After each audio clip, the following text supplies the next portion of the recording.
Xabi Alonso is the new Chelsea manager. However, Chelsea have been awful in overspending on terrible transfers the last few seasons. They need some guidance, and that's where I come in. I am going to leave all the managerial responsibilities to Xabi Alonso. He can pick the team and tactic, and the results are on his head. However, I'm going to be dealing with all the transfer business myself. Ins and outs. As together, we try to get Chelsea back to the top of the Premier League and maybe Champions League winners. But I have set myself some rules. I can only buy players with the money that I get from selling players already at Chelsea. So I can't just splash the cash like Chelsea have been doing for the last few years. And I have some targets that in the first summer, I'm trying to offload.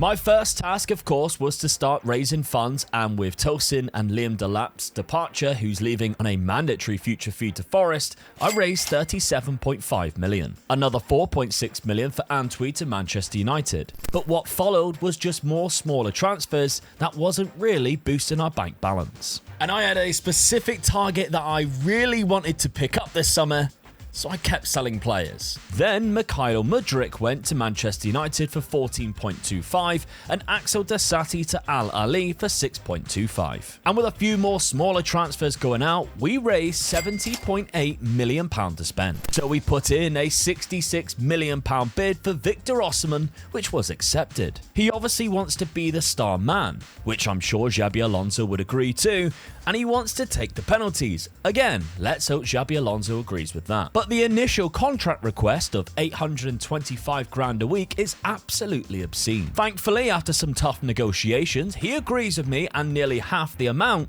of 775k per week. It's still a massive wage, but with a lot of wages going out this summer, including loans, we are actually still paying less and still have £4.8 million left in our transfer bank. I felt like I had played my side of the bargain, but things weren't going well on Xabi Alonso's side as he lost the opening fixture 1-0 to Bournemouth. Chelsea had more shots at the Vitality Stadium, but Bournemouth's 4-2-3-1 seemed to better Xabi Alonso's, and it was a measly day for our front four, including Victor Osimhen, who all had bad games. The second fixture, however, Xabi Alonso's Chelsea came flying out the traps, scoring within the first 20 seconds of the match, a perfect first home game against Tottenham, until they equalised in the second half, right after half-time. And despite being on top, I felt sorry for Xabi Alonso as the team let him down. Well, one person, Enzo Fernandez, and it's 1 point from the first 6 available. Thankfully, the performance was still good enough and something to build upon. Lavia came in against Sunderland in the absence of Fernandez and played well in a 2-0 win.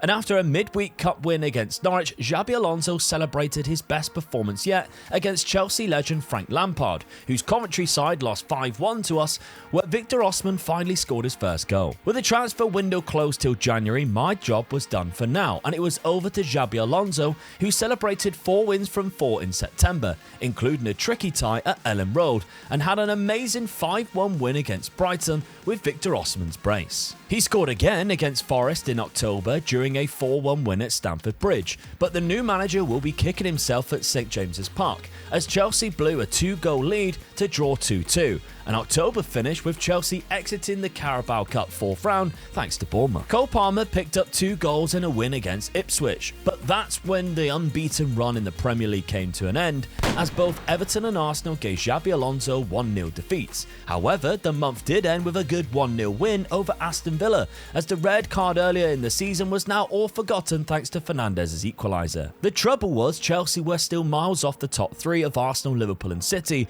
but did have 2 games in hand still to close the gap. December all in all seemed a great month on paper, with a 5-2 win over Manchester United thanks to 4 goals by João Pedro, who also scored 2 goals against Fulham 2 games later in a 4-2 win, but it ended with a massive 2-1 win at Anfield. The only downside was a 3-0 loss to Manchester City, and yet despite catching Liverpool, Chelsea were now sat in 5th place. Goals-wise, João Pedro and Cole Palmer were on the top of the list going into January with 11, and my signing of Victor Osimhen only has 7. I still have faith in my king to live up to the hype, transfer cost and wages we paid for him though. And given that it was January, we still only had £4.8 million to spend, but decided to reject this £106 million bid for Cole Palmer by Atletico Madrid. However, I was still making a signing, as we agreed a deal to bring in Edison to the club at the end of the season on a free transfer once his contract runs out, as well as 42-year-old Thiago Silva, who was amazing at Chelsea before,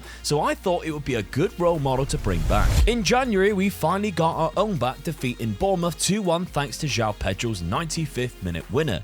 But we dropped silly points, drawing to Spurs 0-0, 1-1 with Leeds, and losing 2-1 to Brighton. But another transfer window closed, and we were still stuck with a certain someone that nobody wanted to take from us, leaving £4.8 million still in our piggy bank. The second half of the season played out very much like the first. February was really bad with only one win, another 3-0 loss to Arsenal, and we were also out of the FA Cup on penalties to Brentford. March only included 2 matches because of this, and of course no European football this season, but both were wins against Fulham and Palace. Another Cole Palmer masterclass followed against Liverpool, scoring 2 goals, including the winner in the 91st minute to beat them 2-1, but that followed a 0-0 draw with Hull. Thankfully, João Pedro and Palmer took Xabi Alonso's men to 3 points against Manchester City, and we ended April with a 4-1 win over Forest. This was the end of Victor Osimhen's campaign though, as he suffered a hip injury in training, which took him out to the end of June. Surprisingly, Satpayev came into the team and scored the 94th minute equaliser against Newcastle to kick off May,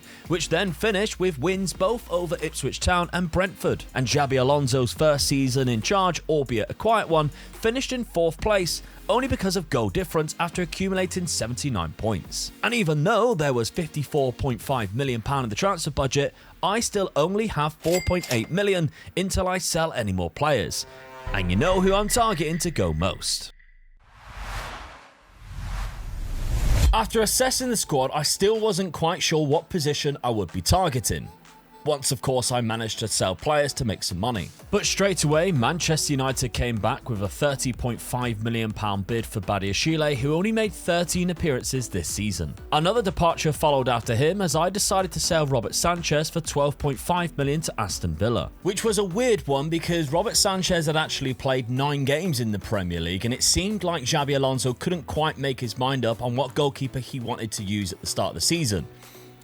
So I made his mind up for him, it's Jorgensen. Either way, we added another £11.75 million through Pedro Neto going to Spurs, and that gave us a total of £59.5 million to spend. So I felt comfortable putting in a bid for £45 million for the Belgian winger Diego Moreira, who can play on both wings and hopefully encourage a certain somebody to leave. We sealed the deal, bringing in to Chelsea, while also rejecting a £92 million offer for João Pedro by Arsenal. But still, despite trying every single week, nobody was interested in purchasing our unwanted goods. Josh Achiapong left for Leeds for another £18.25 million, taking our total back up to £32.8. And the confidence coming in from Alonso at the start of the season was building, especially after winning every friendly, and with Brentford to play first at Stamford Bridge in the opening fixture, where Moreira scored the opening goal in a fantastic 2-0 victory to kick off the 27-28 season the right way, just as I also gifted the boss a new present, purchasing Mile Sevillar as the new #1 goalkeeper for the club, a position that I felt the Chelsea side really needed to improve for £31.5 million. He came straight into the team in a win against Ipswich, and even kept a clean sheet at home to Bristol City the next weekend in a 3-0 win,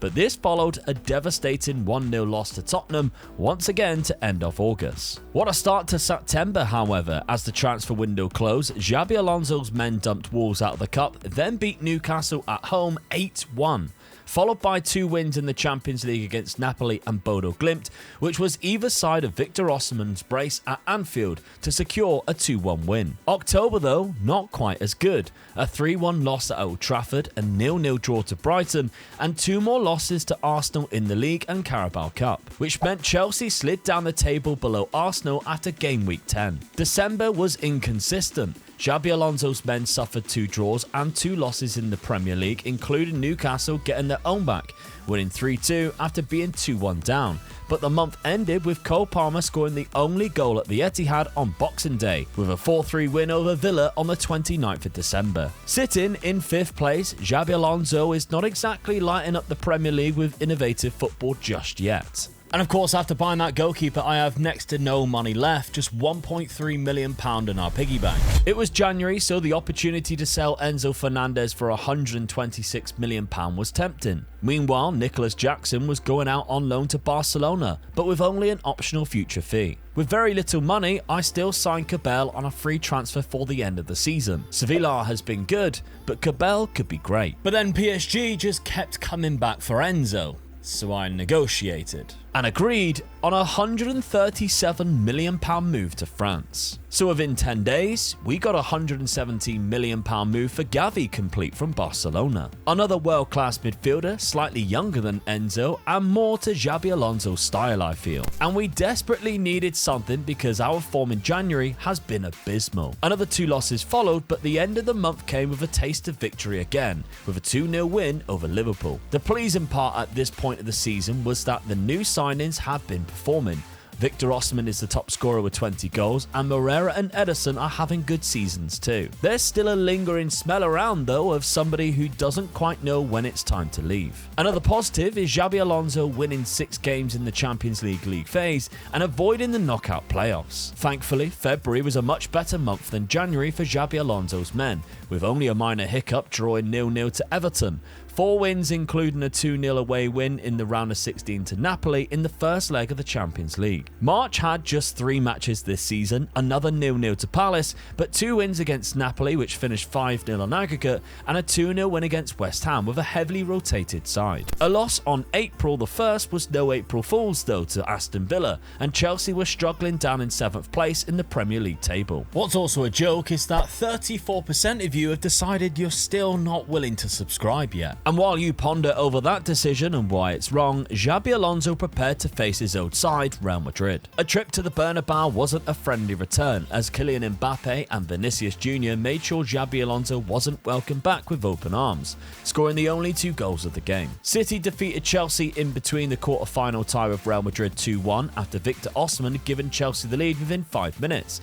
But a comeback was on at Stamford Bridge just 3 days later, as Esteval gave Chelsea the lead against Real Madrid, only for them to score 5 goals and knock Xabi Alonso's side out of the competition. After drawing the following fixture 1-1 with Fulham, Xavi scored the winner at home to Manchester United, back in the Premier League, as Chelsea put together a winning run of 3 games, even defeated Arsenal 2-0 thanks to goals by Ederson and Fofana, and Xavi assisted both. A loss to Brighton on the final day, however, sealed their fate in 6th place this season. Overall though, I'm taking no blame because I think my transfers have been really good. Victor Osimhen was only behind Erling Haaland for goals in the Premier League and finished the campaign with 29 across all competitions. Moreira bagged 16 assists this season with 9 goals and holds high ratings across all competitions. Xavi joined in January and has been an exceptional playmaker in midfield alongside Caicedo. Sevilla has been good with 9 clean sheets in the league, but I feel like he's been let down by poor defending at times. The first out of the summer was now 3rd choice goalkeeper Jorgensen for £11.75 million. Barcelona then met the release clause for Nicholas Jackson, despite him only playing 4 times on loan. £6 million in another transfer going out to West Ham, and Manchester United are back yet again, giving us £38 million for Bino Gittins. Trevor Chalobah then left for £22.5 million to join Fulham, and Lavia went for £38 million to Brentford, giving us £188.5 million to spend so far this summer, because there still could be more going out, as I'm trying every single week to see if someone bites. And every club is laughing me off as I sign another winger called Moreira, this time from Lyon. Another tricky customer who can play on both wings, and not bad at all for his £36.5 million price tag. This leaves us with £152 million, but we are severely lacking in depth at centre-back, with only Levi Colwill and Wesley Fofana. We finally get a bid for Garnacho in the meantime, but it's a loan with an option to buy. And we got a new player joining as well, as Giorgio Scalvini is here for £54 million. A great signing and a solid defender who will potentially start next season, leaving us with £98 million. It would have been spent on Vuskovic from Spurs, but he rejected us and signed a new deal. So instead, I'm targeting Nico Schlotterbeck at Dortmund, who has a £67 million release clause. And we got the deal done just days later. Manchester United then came back again to buy Reggie Walsh, and our budget now sits at 40.8 million. That's when I seen Elliot Anderson on the transfer list for £16 million, so we acted fast to get it over the line and complete. Another £5.5 million because Usogo's departure to Southampton, who have been spying on him for weeks. But then the purchase of Mayenda, who will be a decent backup striker for Osimhen, leaves for around 14 million. There wasn't enough to sign anyone else, but I was happy with my transfers this summer, and Xabi Alonso was too. Afonso Moreira scored the opening goal of the season on the 18th minute in a 6-2 win away to Hull City. João Pedro and Cole Palmer both scored 2 goals in a win versus Ipswich, and it was another 4 goals scored in a trip to Brighton, winning all 3 games and scoring 14 goals. Xabi Alonso clearly had them firing well at the start of the season, and this carried through to September, as Newcastle at home finished 3-0 after Osimhen brace, and it was 2 wins in the Europa League without conceding either against Atalanta and Monaco. However, after a draw with Manchester United 0-0 at Stamford Bridge, we ended September with a 3-1 loss to Arsenal at the Emirates, which frustratingly knocked Chelsea off the top spot in the league. October in the league was a bad month, with just 2 draws to Villa and Spurs and a loss to Coventry, but a massive 7-3 win in the Europa League and a penalty shootout win against Fulham in the Cup. This all changed though, as we then won 6 on the banks through November, including a 2-1 win at home to Liverpool. December came with a few hiccups, ending our November run with a 3-1 loss at the Etihad to Manchester City, but progressing through the Carabao Cup against Bournemouth to the semi-finals and winning 4 games on the bounce in the league after a 3-1 loss to Brentford. With 18 goals scored so far though, Victor Osimhen is attracting big interest and some bids. However, I have zero intention of selling him, especially seeing how close we are in the title race. That didn't stop us bringing in new players though on free transfers. Manu Kone would be an excellent midfielder and allows us to maybe sell someone like Ederson to give us more money to spend in the summer. And Valentin Barco, who will also be an amazing left back or centre midfielder, is a great squad player to have in his prime years. January started really well with wins against Brighton and Cardiff in the FA Cup, followed by a 1-1 draw with Manchester United at Old Trafford in the semi-final of the Carabao. Winning the next 4 games against Newcastle and Ipswich in the league and our 2 Europa League final ties, but the 2 games against Manchester United at the end of the month weren't so great. We first lost at Old Trafford in the league 2-1 thanks to a goal by Mbeumo and Kobbie Mainoo. Then, after an Elliot Anderson red card, a Rasmus Højlund hat-trick knocked Chelsea out of the League Cup. But those drop points have also allowed Arsenal to take a big league at the top of the Premier League. Right on cue, we then beat them at home 2-1 thanks to goals by Victor Osimhen and Kendry Paez. A massive win in the FA Cup followed, and another 2 wins against Liverpool at Anfield 2-0 and Bournemouth, followed by a draw to Manchester City. However, March was when our domestic cup run ended with a 3-0 loss to Brighton and our form dropped, drawing 2 more league games against Fulham and Brentford. And the form carried on through into April with a draw to West Ham and a loss to Everton before we finally got things back on track, but by then, the league title hopes were over. A loss to Burnley meant our chances were over with 1 game remaining. However, we were going on a fantastic run in the Europa League. Xabi Alonso's men topped the league phase with 8 wins from 8, defeating Union Saint-Gilloise of Belgium in the round of 16 6-4 on aggregate. The quarter-final test was against Lazio, and after a tight 3-2 home win, the trip to Rome started well, going 2-0 up from Gavi and Palmer, before Lazio equalised on the night, but Chelsea still won 5-4 overall. This set up a semi-final tie against Besiktas, and an amazing start in the first leg as João Pedro scored 2 to help Chelsea come from behind to win 3-1, which was then the same score as the second leg, where this time it was Cole Palmer who scored a hat-trick to seal the spot in the final, where Chelsea then faced German side Stuttgart. Things didn't start off great for Xabi Alonso's lads as they fell behind early on from a corner, but they managed to pull themselves back into the game after a great team talk at half-time when Victor Osimhen broke the line of defence yet again. And eventually the pressure was piled on and Stuttgart crumbled as a ball intended for Cole Palmer found its way to Victor Osimhen, whose quick thinking and pace gave him space to fire home a winner. So this was the first trophy under Xabi Alonso. It took 3 seasons to get there, and this summer we've only got £14.3 million left in our bank, should we wish to want to bring any more transfers in.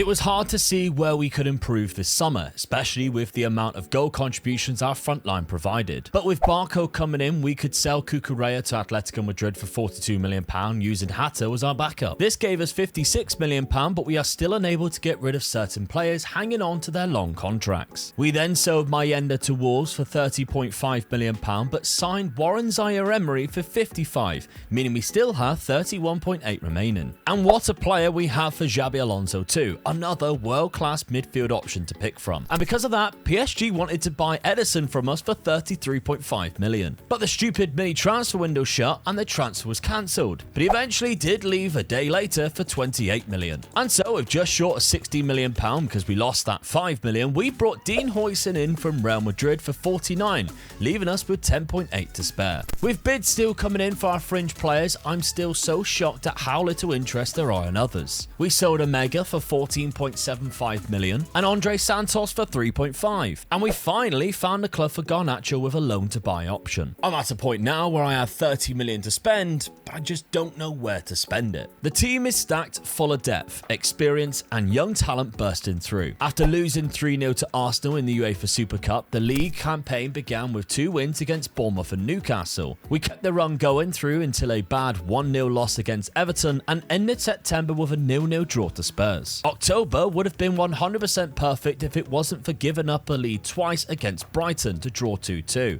but a Victor Osimhen hat-trick against Manchester United did make things a little better, although Arsenal had opened a 4-point gap at the top of the league. We suffered a big 5-1 defeat at Anfield where Lautaro Martinez bagged a hat-trick in November, but 2 wins against West Ham and Wolves sent us into December on form, where Cole Palmer really shone, scoring 17 goals by Boxing Day. He didn't score in the 2-1 win against Arsenal though. Even still, December's form was title winning worthy, and it proved that as we were just a point behind Liverpool now. In fact, our run of wins carried into double figures, stopping at 12 before finally losing to Newcastle 4-2 at the end of January, and in that run we even went to the Etihad and defeated Manchester City 1-0 thanks to a goal by Satpayev. Xabi Alonso had Chelsea ticking, and yet that loss to Newcastle still allowed Liverpool to overtake Chelsea at the top of the league. In the UEFA Champions League, unfortunately we missed out of the top 8 by 1 point, finishing in 9th, which meant a knockout playoff tie against Sporting, and in the first leg, while 2-0 up,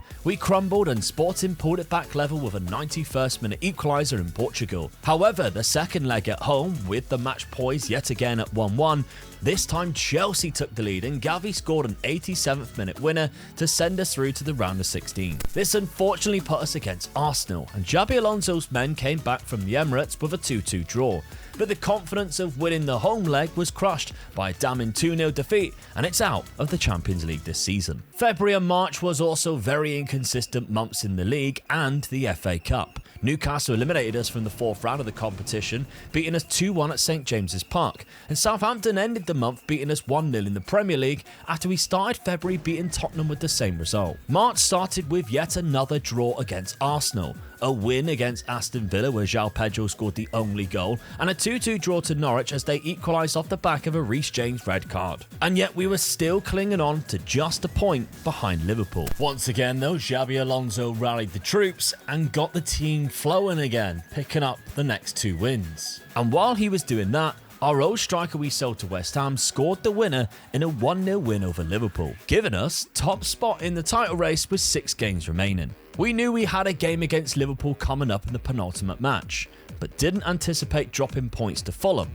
We got back on track with a win over Manchester United 2-0 at home, but West Ham caused yet another upset, this time at our demise, and did Liverpool a favour, giving them a 3-point lead at the top. So with 2 games to go, we need to beat Liverpool. And this time, it felt like Xabi Alonso had a game plan going into the match at Stamford Bridge. This Chelsea side was excellent, and Cole Palmer gave us the lead.